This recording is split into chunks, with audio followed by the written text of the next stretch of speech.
Hi, last podcast ಅಲ್ಲಿ ನಾವು ಇವತ್ತಿನ ಜನರ ಮೈಂಡ್ ಸೆಟ್ ಬಗ್ಗೆ ಒಂದಷ್ಟು ಮಾತಾಡಿದ್ವಿ. ಇದು ಅದರ ಪಾರ್ಟ್ 2 ವಿಡಿಯೋ. ಸೊ ನೀವಿನ್ನು ಪಾರ್ಟ್ 1 ನೋಡಿಲ್ಲ ಅಂದ್ರೆ ಕಾಮೆಂಟ್ ಬಾಕ್ಸ್ ಅಲ್ಲಿ ಲಿಂಕ್ ಕೊಟ್ಟಿರ್ತೀನಿ, ಅದನ್ನು ನೋಡಿ. ನಮ್ ಜನ ಉದ್ಧಾರ ಆಗದೆ ಇರೋದಕ್ಕೆ ನಮ್ಮ ಮೈಂಡ್ ಸೆಟ್ ಕಾರಣ. ನಮ್ಮ ಯೋಚನೆಗಳು ಬದಲಾಗೋ ತನಕ ನಾವು ಬದಲಾಗಕ್ಕೆ ಸಾಧ್ಯನೇ ಇಲ್ಲ. ನಾವೆಲ್ಲಿ ಎಡವು ಬೀಳ್ತಾ ಇದೀವಿ ಅನ್ನೋದಕ್ಕೆ ಇವತ್ತು ಒಂದಿಷ್ಟು ಪಾಯಿಂಟ್ಸ್ ಗಳನ್ನ ಮಾತಾಡೋಣ. Number 1, time pass. ಇವತ್ತಿನ ಜನರೇಷನ್ ಗೆ ಪೇರೆಂಟ್ಸ್ ಜೊತೆ ಟೈಮ್ ಪಾಸ್ ಮಾಡೋದು ತುಂಬಾ ಬೋರಿಂಗ್ ಅನ್ಸುತ್ತೆ. ಆದ್ರೆ ಇನ್ಸ್ಟಾಗ್ರಾಮ್ ಅಲ್ಲಿ ಪರಿಚಯನೇ ಇಲ್ದಿರೋ ವ್ಯಕ್ತಿ ಜೊತೆ ಗಂಟೆ ಗಟ್ಲೆ ಚಾಟ್ ಮಾಡ್ತಾರೆ. ನಿಜ ಹೇಳಿ, ನಿಮ್ಮ ಅಪ್ಪ ಅಮ್ಮನ ಜೊತೆ ನೀವು ಕೂತು ಆರಾಮಾಗಿ ಹರಟೆ ಹೊಡೆದು ಎಷ್ಟ್ ದಿನ ಆಯ್ತು? ಇವತ್ತು ಅಪ್ಪ ಅಮ್ಮ ಮಕ್ಕಳಿಗೆ ಗೆಸ್ಟ್ ತರ ಆಗ್ಬಿಟ್ಟಿದ್ದಾರೆ. ಬರೀ ಊಟ, ತಿಂಡಿ, ಆರೋಗ್ಯ ಮತ್ತೆ ಕೆಲವು ಸೀರಿಯಸ್ ವಿಷಯಗಳಿಗೆ ಮಾತ್ರನೇ ಮಾತಾಡ್ತಾರೆ. ಚಿಕ್ಕ ವಯಸ್ಸಲ್ಲಿ ಎಲ್ಲದಕ್ಕೂ ಅಪ್ಪ ಅಮ್ಮನ್ನ ಕೇಳೋ ಮಕ್ಕಳು ಬೆಳಿತಾ ಬೆಳಿತಾ ಆ ಸಂಬಂಧದಿಂದ ದೂರ ಆಗ್ಬಿಡ್ತಾರೆ. ಅಂದ್ರೆ ನೀವು ದೊಡ್ಡವರಾದ್ಮೇಲೂ ಅವ್ರ ನೆರಳಲ್ಲೇ ಬದುಕಿ ಅಂತ ನಾನು ಹೇಳ್ತಿಲ್ಲ. ರೆಕ್ಕೆ ಬೆಳೆದ್ಮೇಲೆ ಹಕ್ಕಿ ಹಾರ್ಲೇಬೇಕು. ಸೊ ನಿಮ್ ಇಂಡಿವಿಜುವಾಲಿಟಿನ ನಾನು ಗೌರವಿಸ್ತೀನಿ. ಆದ್ರೆ ನಿಮ್ ಬಿಸಿ ಲೈಫ್ ಅಲ್ಲಿ ಅಪ್ಪ ಅಮ್ಮಂಗೂ ಸ್ವಲ್ಪ ಟೈಮ್ ಕೊಡಿ. ಯಾವಾಗ್ಲಾದ್ರೂ ಅವ್ರಿಗೆ ಏನ್ ಇಷ್ಟ ಅಂತ ಕೇಳಿ ನೀವೇ ಅಡ್ಗೆ ಮಾಡ್ಕೊಡಿ. ಅವ್ರ ಎಲ್ಗಾದ್ರೂ ಹೋಗ್ಬೇಕು ಅಂದ್ರೆ ಕರ್ಕೊಂಡ್ ಹೋಗಿ. ಅವ್ರು ನಿಮ್ಗೋಸ್ಕರ ಅಡ್ಗೆ ಮಾಡಿದ್ರೆ ಚೆನ್ನಾಗಿದೆ ಅಂತ ಹೇಳಿ. ಇದರಿಂದ ನಿಮ್ ಗಂಟೆನ್ ಹೋಗಲ್ಲ. ಪೇರೆಂಟ್ಸ್ ನ ಫ್ರೆಂಡ್ಸ್ ತರ ನೋಡಿ. ದಿನಕ್ಕೆ ಅರ್ಧ ಗಂಟೆ ಆದ್ರೂ ನಿಮ್ ಮೊಬೈಲ್ ಸೈಡ್ ಅಲ್ಲಿ ಇಟ್ಟು ಅಪ್ಪ ಅಮ್ಮನ ಜೊತೆ ಹರಟೆ ಹೊಡಿರಿ, ಜೋಕ್ಸ್ ಮಾಡಿ, ಕಾರ್ಡ್ಸ್,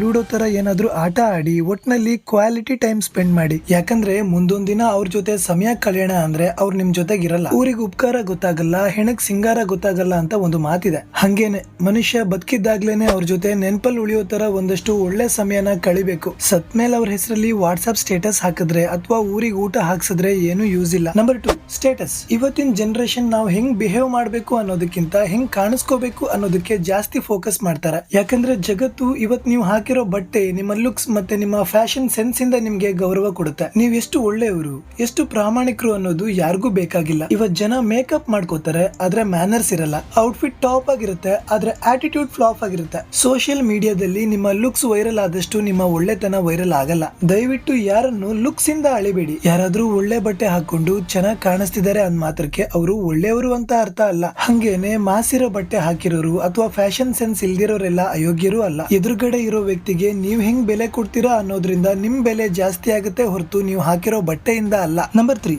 ಮದ್ವೆ. ನಮ್ ದೇಶದಲ್ಲಿ ಮದ್ವೆ ಮಾಡ್ಬೇಕಾದ್ರೆ ಏನೆಲ್ಲ ನೋಡ್ತಾರೆ ಗೊತ್ತಾ? ಹುಡುಗಿ ಕಡೆಯವರಾದ್ರೆ ಹುಡುಗನ್ ಗೌರ್ಮೆಂಟ್ ಕೆಲಸ ಇದೆಯಾ, ಅವ್ನ್ ಸಂಪಾದನೆ ಎಷ್ಟು, ಅವನ ಅಪ್ಪ ಅಮ್ಮನ ಜೊತೆ ಇರ್ತಾನ, ಇಲ್ಲ ಮದ್ವೆ ಆದ್ಮೇಲೆ ಸಪರೇಟ್ ಆಗಿರ್ತಾನ, ಅವನ ಹತ್ರ ಕಾರ್ ಇದೆಯಾ, ಅವ್ನ್ ನಮ್ ಜಾತಿನ, ಅವ್ನ್ ಜಾತಕ ಮ್ಯಾಚ್ ಆಗತ್ತಾ, ಇಂಥವೆಲ್ಲ ನೋಡ್ತಾರೆ. ಆದ್ರೆ ಯಾವತ್ತಾದ್ರೂ ಹುಡುಗಂಗೆ ಸಾಲ ಇದೆಯಾ, ಅವ್ನ್ಗೇನಾದ್ರೂ ಕಾಯಿಲೆ ಇದೆಯಾ, ಅವನ ಹತ್ರ ಹೆಲ್ತ್ ಇನ್ಶೂರೆನ್ಸ್ ಇದೆಯಾ, ಅವ್ನ್ ಬೆಟ್ಟಿಂಗ್ ಏನಾದ್ರೂ ಆಡ್ತಾನ, ಅವ್ನ್ ಫ್ರೆಂಡ್ ಸರ್ಕಲ್ ಹೆಂಗಿದೆ ಅಂತೆಲ್ಲ ನೋಡ್ತಾರ? ಖಂಡಿತ ಇಲ್ಲ. ಆಕ್ಚುಲಿ ನೋಡ್ಬೇಕಾಗಿರೋದೇ ಇದೆ ಅಲ್ವಾ? ಈ ಕಡೆ ಹುಡುಗನ್ ಕಡೆಯವರು ಹುಡುಗಿ ನೋಡಕ್ ಚೆನ್ನಾಗಿದ್ದು ಸಂಸ್ಕಾರ ಇರೋಳಾಗಿದ್ರೆ ಸಾಕು ಅನ್ಕೋತಾರೆ. ಆದ್ರೆ ಸೌಂದರ್ಯದ ಹಿಂದೆ ಹೋಗೋರು ದಯವಿಟ್ಟು ಕೇಳಿಸ್ಕೊಳ್ಳಿ. ಆ ಸೌಂದರ್ಯ ನಿಧಾನಕ್ಕೆ ಕಮ್ಮಿ ಆಗುತ್ತೆ.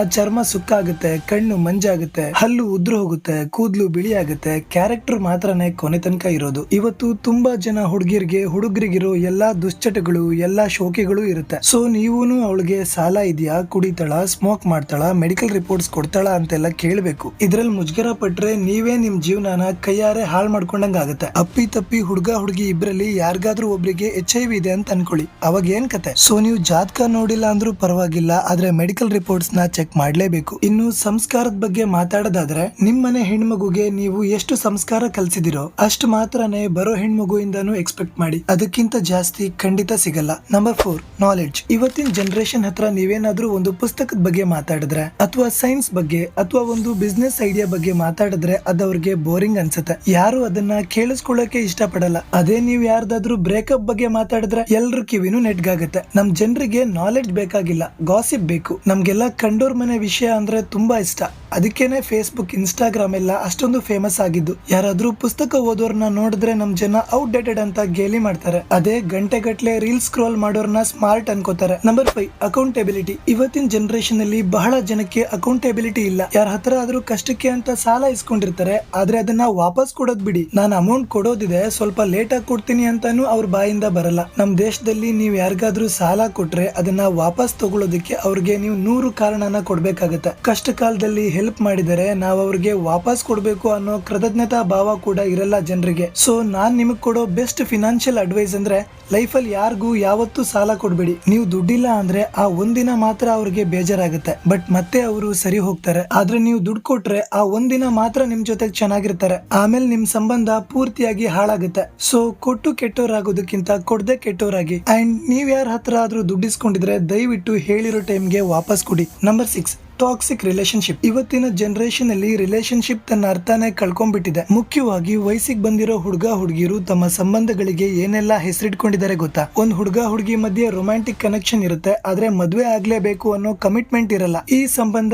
ಒಂಥರ ಫ್ರೆಂಡ್ಸ್ ಗಿಂತ ಜಾಸ್ತಿ, ಆದ್ರೆ ಕಪಲ್ಸ್ ಗಿಂತ ಕಮ್ಮಿ. ಇದನ್ನ ಸಿಚುವೇಶನ್ ಶಿಪ್ ಅಂತ ಕರೀತಾರೆ. ಇನ್ನೊಂದು ನ್ಯಾನೋ ಶಿಪ್ ಅಂತ ಇದೆ. ಇದರಲ್ಲಿ ಕೆಲವೇ ದಿನ ಅಥವಾ ಕೆಲವು ಗಂಟೆ ಮಾತ್ರನೇ ಹುಡುಗ ಹುಡುಗಿ ಕ್ಲೋಸ್ ಆಗಿರ್ತಾರೆ. ಮತ್ತೆ ಸ್ನೇಕಿ ಲಿಂಕ್ ಅಂತ ಒಂದಿದೆ. ಇದರಲ್ಲಿ ಒಂದು ಸೀಕ್ರೆಟ್ ರಿಲೇಶನ್ ಶಿಪ್ ನ ಮೇಂಟೈನ್ ಮಾಡ್ತಾರೆ. ಅಂದ್ರೆ ಇಬ್ರಿಗ್ ಸಂಬಂಧ ಇರೋದು ಆ ಇಬ್ರಿಗ್ ಬಿಟ್ರೆ ಇನ್ಯಾರಿಗೂ ಗೊತ್ತಿರಲ್ಲ. ಚಳಿಗಾಲದಲ್ಲಿ ಅಂದ್ರೆ ಈ ಅಕ್ಟೋಬರ್ ಇಂದ ಫೆಬ್ರವರಿ ತನಕ ಮಾತ್ರ ಒಂದ್ ಹುಡುಗ ಹುಡುಗಿ ಟೆಂಪರರಿ ರಿಲೇಶನ್ಶಿಪ್ ಅಲ್ಲಿ ಇದ್ರೆ ಅದನ್ನ ಕಫಿಂಗ್ ಸೀಸನ್ ಅಂತ ಕರೀತಾರೆ. ಒಬ್ಬರ ಜೊತೆ ಸಂಬಂಧ ಇದ್ದು ಇನ್ನೊಬ್ಬರನ್ನ ಆಪ್ಷನ್ ಆಗಿ ಇಟ್ಕೊಂಡಿದ್ರೆ ಅದನ್ನ ಬೆಂಚಿಂಗ್ ಅಂತ ಕರೀತಾರೆ. ಸೋಷಿಯಲ್ ಮೀಡಿಯಾದಲ್ಲಿ ಪಾರ್ಟ್ನರ್ಸ್ ಮುಖ ತೋರಿಸದೇನೆ ಬರೀ ಕೈಕಾಲ್ ತೋರಿಸಿ ಫೋಟೋ ಹಾಕ್ತಾರಲ್ಲ, ಅದನ್ನ ಸಾಫ್ಟ್ ಲಾಂಚ್ ಅಂತ ಕರೀತಾರೆ. ಇನ್ನು couple swapping, living together, love bombing, ಹಿಂಗೆ ಹೇಳ್ತಾ ಹೋದ್ರೆ ತುಂಬಾ ಇದಾವೆ. ಇದು ಹಿಂಗೆ ಕಂಟಿನ್ಯೂ ಆದ್ರೆ ಭಾರತೀಯ ಸಂಸ್ಕೃತಿ ಪೂರ್ತಿಯಾಗಿ ನಾಶ ಆಗುತ್ತೆ. ಈ ಆಧುನಿಕ ಸಾಮಾಜಿಕ ಪಿಡುಗಿನ ಬಗ್ಗೆ ನಾವು ಮಾತಾಡ್ತಾ ಹೋದ್ರೆ ಇನ್ನೂ ತುಂಬಾ ಇದೆ. ಅದನ್ನ ನಾವು ನೆಕ್ಸ್ಟ್ ಯಾವಾಗ್ಲಾದ್ರೂ ಡಿಸ್ಕಸ್ ಮಾಡೋಣ. ಸದ್ಯಕ್ಕೆ ಇವತ್ತಿನ ವಿಡಿಯೋನ ಮುಗಿಸ್ತೀನಿ. Thank you for watching.